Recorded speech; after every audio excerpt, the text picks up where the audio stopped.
नमस्कार, प्रणाम, हर हर महादेव। हम हैं प्रियंका देवी कुशवाहा और हमारे यूट्यूब चैनल भोजपुरी गीत में रउआ सभी के स्वागत बड़ुआ। तो रउआ सभी के बीच में फिर से वो छोटा सा प्यारा सा बेटा विवाह गीत हम लेके आ गए बनी। गीत के पूरा जरूर सुनम जा, वीडियो को लाइक शेयर जरूर करब जा। अभी तक ले चैनल के सब्सक्राइब नहीं किया कैले तो चैनल का भी सब्सक्राइब जरूर कर ले अब जा, और कमेंट बॉक्स में लिख के भेजम जा हमारा गीत कैसा लगला, गीत के कहाँ से सुनो तुम। ऐसी प्यार दुलार आशीर्वाद हमारे चैनल के दी जा, आगे बढ़ाएं जा कि रउआ सभी के बीच में प्यारा प्यारा गीत हम लेके आवत रही। तो चलिए रउआ सभी के हम गीत सुनावत नहीं। अरे माई दुआरा बैठल दुल्हा हन ले जाबा, अरे माई दुआरा बैठल दुल्हा हन ले जाबा,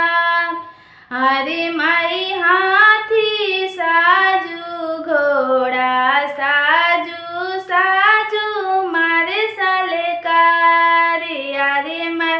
हाथी साजू घोड़ा साजू साजू मारे सलकारी, अरे मैं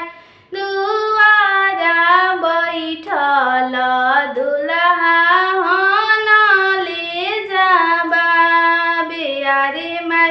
हाथी साजू घोड़ा साजू साजू मारे सलकारी, अरे मैं हाथी साजू घोड़ा साजू साजू मारे सलकारी, अरे माई सात रंग रथवा घोड़वा साजू हमर बारात, अरे माई सात रंथ घोड़वा साजू हमरो बारात, अरे माई साभा बैठल पापा हन ले जाबा, अरे माई साभा बैठल चाचा हन ले जाबा, अरे माई कुरुसी बैठल भैया हन ले जाबा, अरे माई तोहारो ससुर तिलक ना दिहले कैसे सजब बराती, अरे माई बेटी के पापा दहेज ना दिहले कैसे सजब बराती, अरे माई मार्शल चढ़ी बोलले दुल्हा के मामा जी, अरे माई मार्शल चढ़ी दुल्हा के मामा हन ले जाबा,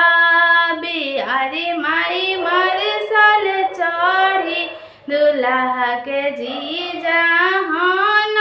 ले जाबा, अरे माई हम सजबो हो दुल्हा